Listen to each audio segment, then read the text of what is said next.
Hello दोस्तों, rankers view YouTube channel पर आप लोग का बहुत बहुत स्वागत है। दोस्तों, बीपीएससी सिविल सेवा में बिहार सेगमेंट की बढ़ती भूमिका को देखते हुए पिछली वीडियो में मैंने कहा था कि मैं महत्वपूर्ण प्रश्न एवं उसकी व्याख्या आप लोगों के समक्ष लाऊंगा। आज उसी कड़ी में हिस्ट्री ऑफ बिहार से स्टार्ट किया जा रहा है। हम लोग जानते हैं कि बीपीएससी में जो बिहार का सेगमेंट है उससे लगभग 30 प्रश्न पूछे जाते हैं और इसमें सबसे ज़्यादा इम्पॉर्टेंट जो होता है वह हिस्ट्री ऑफ बिहार से है। इसके बाद ज्योग्राफी होता है, इससे लगभग 10 से 12 प्रश्न पूछे जाते हैं मॉडर्न हिस्ट्री से, और एक दो अगर मान लेते हैं तो लगभग आपका 14 प्रश्न ऐसा है जो हिस्ट्री से पूछा जाता है। ज्योग्राफी की बात करें तो इसमें लगभग आपके 7 प्रश्न पूछे जाते हैं। इकोनॉमिक्स जो पिछली बार देखा गया है कि ट्रेडिशनल जो इकोनॉमिक्स है उससे 5 प्रश्न पूछे गए हैं। करेंट से भी लगभग 5 क्वेश्चन पूछे जाते हैं, हालांकि इससे में बढ़ भी जाता है, कभी कभी ऐसा है कि 2-3 क्वेश्चन भी रहा है। तो मोटे तौर पर अगर देखें तो मोटा मोटी 5 प्रश्न आपका पूछा जाता है। कभी कभी होता है कि पॉलिटी से कुछ प्रश्न या फिर मिसलेनियस जो होता है बिहार का वो उससे प्रश्न पूछा जाता है। तो हमारा जो उद्देश्य है कि इससे लगभग 30 प्रश्न हैं, उसमें काफ़ी ज़्यादा क्लोज पहुंचा जाए और ऐसे प्रश्न का कलेक्शन किया जाए जिसमें बीपीएससी लड़ने की संभावना बनी रहती है। इसके अलावा दोस्तों हम अच्छे प्रश्नों का अदर सब्जेक्ट पर भी हम फोकस करेंगे और लगातार वीडियो आता रहेगा। इसके लिए बस आपसे बस यही हम चाहते हैं कि आप हमारे चैनल को सब्सक्राइब और शेयर करते रहें। आइए इस सेगमेंट में शुरुआत करते हैं अपना पहला क्वेश्चन से। पहला क्वेश्चन है कि स्वतंत्रता आंदोलन के दौरान नंगी हड़ताल का संबंध बिहार के किस जिले से है? छपरा, भागलपुर, मुंगेर, उपरोक्त में एक से अधिक और उपरोक्त में से कोई नहीं। दोस्तों इसका जो आंसर है वो सब लोग जानते हैं कि ये छपरा से हुआ था।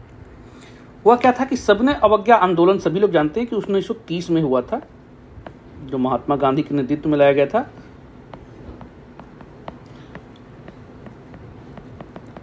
ठीक है, 1930 में लाया गया था और इसमें हुआ था कि 9 मई 1930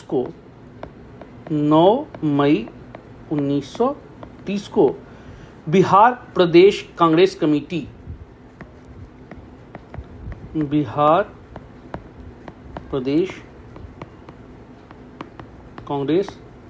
कमेटी ने विदेशी वस्त्र के बहिष्कार का प्रस्ताव पारित किया था।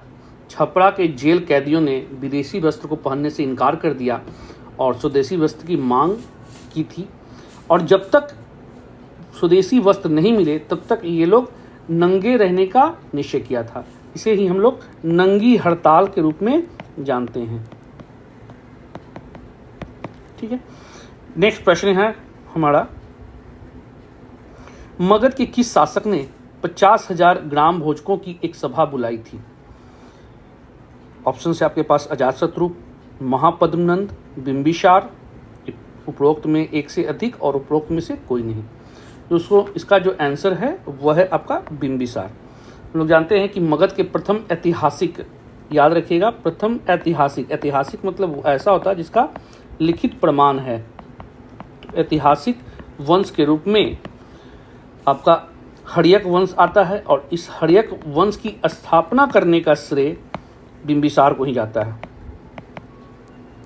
बिंबिसार लगभग 15 वर्ष की आयु में शासक बनते हैं और लगभग कहा जाता है कि इन्होंने 52 वर्षों तक शासन किया, कई सारे क्षेत्र भी जीते, और बिंबिसार ही थे जिन्होंने 50,000 ग्राम भोजकों की एक सभा बुलाई थी।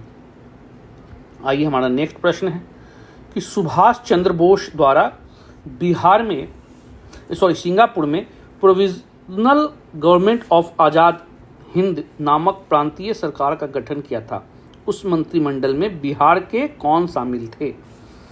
ऑप्शन से आपके पास रास बिहारी बोस, आनंद मोहन सहाय, नित्यानंद सिंह, उपरोक्त में एक से अधिक और उपरोक्त में कोई नहीं। और इसका जो आंसर है वह है आनंद मोहन सहाय। ठीक है, देखिए 21 अक्टूबर 1943 को सुभाष चंद्र बोस द्वारा provisional government of Azad Hind की स्थापना की गई थी सिंगापुर में। प्रांतीय सरकार थी और रेडियो प्रसारण किया गया था। इस प्रांतीय सरकार के मंत्रिमंडल में बिहार के आनंद मोहन सहाय जनरल सेक्रेटरी के पद पे थे। जनरल सेक्रेटरी के पद पे थे और ये मूलतः भागलपुर के रहने वाले थे। भागलपुर के एक जमींदार परिवार में निवास करते थे, तो ये इनसे जुड़े हुए थे। नेक्स्ट प्रश्न है हमारा, 1942 में जयप्रकाश नारायण को जेल से भागने में निम्न में से कौन साहित्यकार मदद किया था? रामधारी सिंह दिनकर, शिवपूजन सहाय, रामवृक्ष बेनीपुरी, उपरोक्त में एक से अधिक, उपरोक्त में कोई नहीं। और इसका जो आंसर है वो है रामवृक्ष बेनीपुरी। दोस्तों 1942 में भारत छोड़ो आंदोलन जब स्टार्ट करने की बात की थी, तो देखते हैं हम लोग कि ऑपरेशन जीरो आवर के तहत, है ना, ऑपरेशन आप लोग पढ़े होंगे, जीरो आवर के तहत सभी बड़े कांग्रेसी नेताओं को गिरफ्तार कर लिया गया था। इसमें जयप्रकाश नारायण भी थे और जयप्रकाश नारायण को पकड़ के हजारीबाग जेल में रखा गया था। इसी हजारीबाग में और भी लोग शामिल थे। 8 नवंबर 1942 को दीपावली के दिन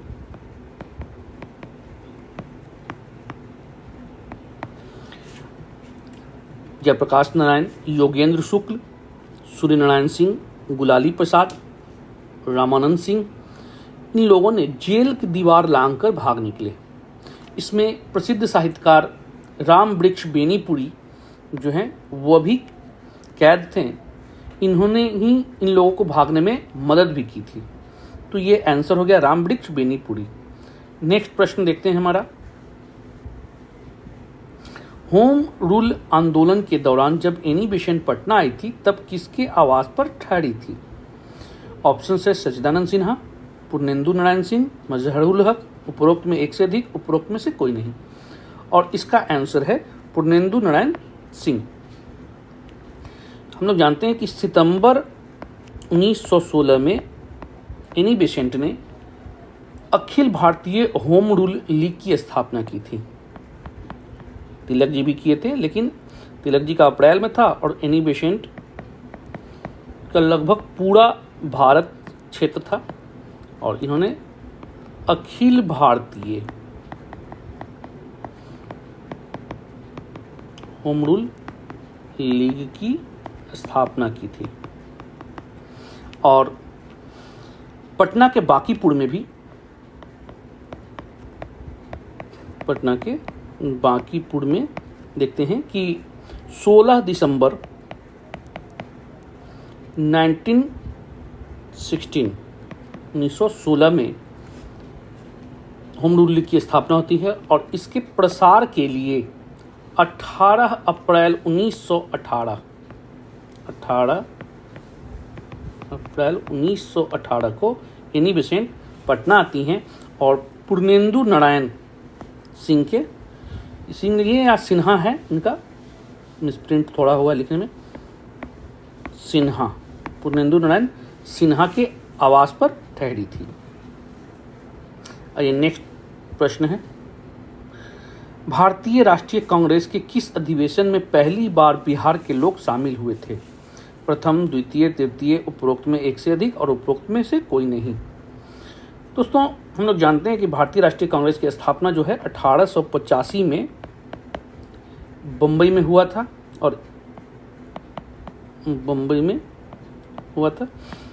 और इसमें लगभग आपके 72 लोग शामिल हुए थे।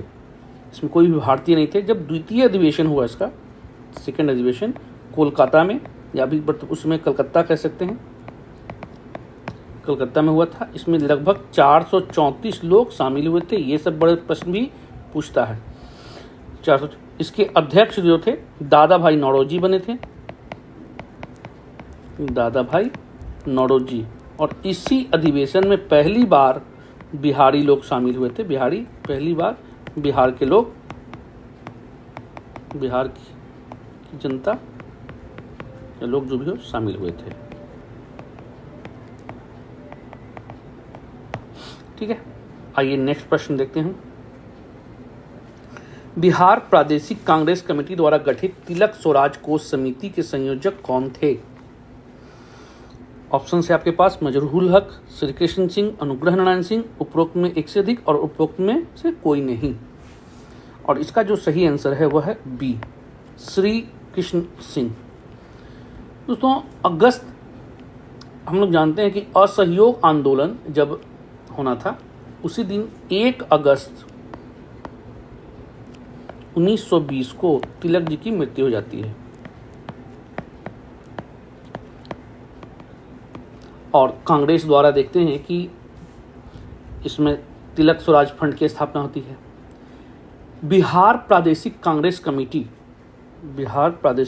कमेटी ने भी एक तिलक स्वराज कोष समिति का गठन किया था। तिलक स्वराज कोष समिति का गठन किया गया था और इसके संयोजक बनाए गए थे श्री कृष्ण सिंह को। आइए नेक्स्ट प्रश्न देखते हैं। भारत छोड़ो आंदोलन के समय निम्न में से कौन सा दल बिहार में सक्रिय था? स्वराज दल, महावीर दल, सियाराम दल, उपरोक्त में एक से अधिक, उपरोक्त में से कोई नहीं। और इसका जो आंसर है वह है सियाराम दल। हम लोग जानते हैं कि 1900 खासतौर पर 42 में भारत छोड़ो आंदोलन जब आयोजित किया गया था, जयप्रकाश नारायण जब जेल से भागते हैं 1942 में, जेपी नारायण, तो इन्होंने आज़ाद दस्ता का स्थापना किया था। आज़ाद दस्ता की स्थापना किए थे और इसी से प्रभावित होकर बिहार के भागलपुर में सियाराम सिंह ने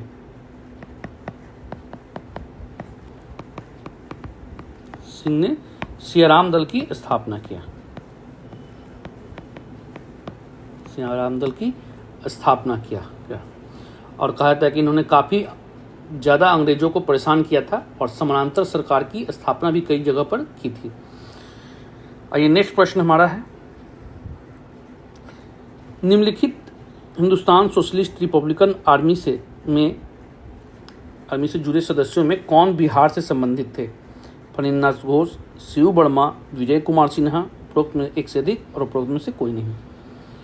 दोस्तों, इसका जो आंसर सही है वो है फणींद्रनाथ घोष। हम लोग जानते हैं कि 1924 ईस्वी में हिंदुस्तान रिपब्लिकन एसोसिएशन, जिसको HRA भी कहा जाता है, अब रिपब्लिकन एसोसिएशन या इसी को आर्मी भी कहा गया है, हिंदुस्तान रिपब्लिकन आर्मी की स्थापना किया गया था और यह जो स्थापना है कानपुर में किया गया था। और इसके प्रमुख सदस्यों में राम प्रसाद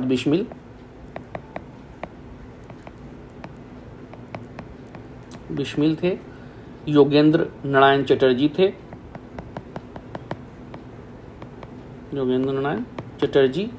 फिर इसी में है चंद्रशेखर आजाद,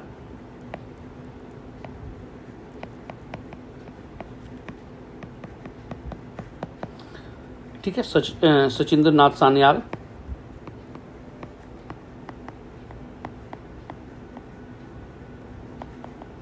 ये लोग जुड़े हुए थे। आगे चल के देखते हैं कि काकोड़ी जो कांड हुआ था, इन्हीं लोग की भूमिका से काकोड़ी कांड हुआ था, काकोड़ी ट्रेन घटना जो, और इसके बाद आज़ाद जी को छोड़कर बाकी लोगों को फांसी दे दी गई थी। और इसके बाद पुनः इस संस्था को 1928 में दिल्ली के फिरोजशाह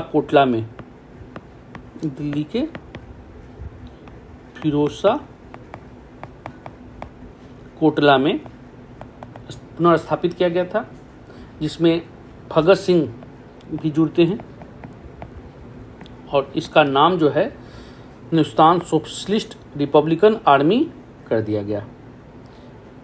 आगे चल के देखते हैं कि इसी आर्मी से कई सारी घटनाएं घटित होती हैं, जिसमें बिहार के फणींद्रनाथ घोष, जो बेसिकली बेतिया के रहने वाले थे, इन्होंने आज़ाद जो भगत सिंह हैं या फिर राजगुरु, इन लोग के जब सुनवाई होती है उस समय ये सरकार के मुखबिर बन जाते हैं और फाइनली इन लोगों को फांसी दी जाती है। आगे चलकर बैकुंठ शुक्ल जो मुजफ्फरपुर के थे, इन्होंने फणींद्रनाथ की हत्या कर दी थी। तो ये भी प्रश्न पूछा जाता है कि अंग्रेजों के मुखबिर बनकर जो भगत सिंह को फांसी दी गई थी, उसमें मुखबिर कौन बने थे? तो फणींद्रनाथ घोष बने थे। और इनकी हत्या किसने की? बैकुंठ शुक्ल ने की थी। हालांकि बैकुंठ शुक्ल और चंद्रमा प्रसाद दोनों का नाम आता है, लेकिन हत्या किए थे बैकुंठ शुक्ल ने। आइए नेक्स्ट प्रश्न देखते हैं। वर्तमान पटना कॉलेज का उत्तरी इमारत में तत्कालीन किस यूरोपीय कंपनी की फैक्ट्री थी? ब्रिटिश, पुर्तगाली, डच, उपरोक्त में से एक से अधिक, उपरोक्त में कोई नहीं। और इसका जो आंसर है वो है डच। सिंपल है क्वेश्चन, ये हमेशा पूछा जाता भी रहा है। अब आइए नेक्स्ट प्रश्न है। कांग्रेस का 27वां अधिवेशन जो 1912 में पटना में आयोजित किया गया था, उसके महासचिव कौन थे? और दोस्तों इसके ऑप्शन है मजरूल हक, RN मुधोलकर, सच्चिदानंद सिन्हा, उपरोक्त में से कोई नहीं, उपरोक्त में से एक से अधिक, जो भी है। तो आंसर इसका हो जाएगा आपको, इस समय सच्चिदानंद सिन्हा को महासचिव बनाया गया था। ध्यान रखिएगा, महासचिव थे सच्चिदानंद सिन्हा, जबकि इस समय अध्यक्ष जो थे वो थे RN मुधोलकर। 1912 में पटना के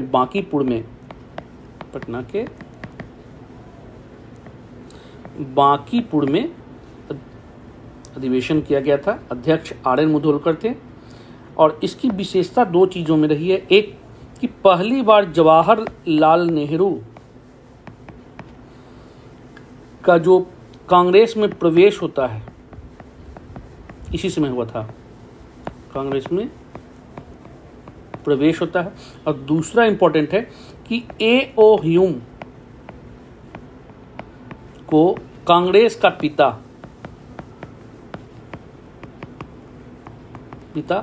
इसी अधिवेशन में घोषित किया जाता है। नेक्स्ट प्रश्न है, होम रूल आंदोलन के दौरान बिहार का कौन सा जिला इससे प्रभावित रहा था? यहाँ पर क्वेश्चन हो जाएगा अप्रभावित रहा था। ठीक है, और छूट गया है अप्रभावित रहा था। ऑप्शन से भागलपुर, चंपारण, पटना, उपरोक्त में एक से अधिक, उपरोक्त में से कोई नहीं। और आंसर है चंपारण अप्रभावित रहा था। हम लोग जानते हैं कि होम रूल जो स्टार्ट किया गया था एनिबेशन द्वारा, वह सितंबर 1916 में किया था। प्रचार प्रसार उनका 17-18 तक चलता रहा। 18 में खुद एनिबेशन भी आई थी। लेकिन इसी समय देखिएगा कि 1917 में चंपारण में महात्मा गांधी जी रहते हैं और इन्होंने होम रूल का विरोध किया था और वहाँ की जनता से आग्रह किया था कि इसमें शामिल ना हो।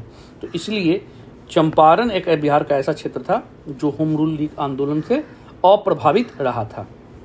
आइए नेक्स्ट प्रश्न देखते हैं। राजकुमार शुक्ल निम्न में से किसकी सलाह पर गांधी जी से मिलने पहले साबरमती आश्रम पुनः लखनऊ गए थे? JB कृपलानी, राजेंद्र प्रसाद, गणेश शंकर विद्यार्थी, उपरोक्त में एक से अधिक, उपरोक्त में से कोई नहीं। और इसका जो आंसर है वह है गणेश शंकर विद्यार्थी। गणेश शंकर के विद्यार्थी के कहने पर ही राजकुमार शुक्ल पहली बार साबरमती पुनः लखनऊ गए और गांधी जी को मनाकर चंपारण जो तिनकठिया प्रणाली थी उसे समाप्त करने में भूमिका निभाई थी। नेक्स्ट प्रश्न है, 1940 में आयोजित होने वाला नमक सत्याग्रह के दौरान बिहार में पहली नमक की पुड़िया किसने खरीदी थी? हम लोग जानते हैं कि 1930 में सविनय अवज्ञा आंदोलन चलाया गया था। सविनय अवज्ञा आंदोलन, और इसी में नमक सत्याग्रह की शुरुआत की जाती है गांधी जी द्वारा और कहा गया था कि हम लोग खुद नमक बनाएंगे। इसी क्रम में बिहार में भी आंदोलन फैला था और नमक का पुड़िया जो बनाया गया था उसे खरीदने का बात की गई था और इसमें सबसे पहले खरीदने वाले थे आपके बद्री नारायण सिंह। ठीक है, नेक्स्ट प्रश्न है आपका,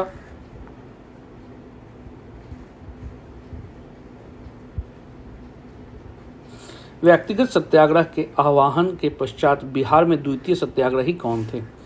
अनुग्रह नारायण सिंह, ब्रजकिशोर प्रसाद, श्री कृष्ण सिंह, उपरोक्त में से एक से अधिक, उपरोक्त में से कोई नहीं। दोस्तों इसका जो आंसर है वह है अनुग्रह नारायण सिंह।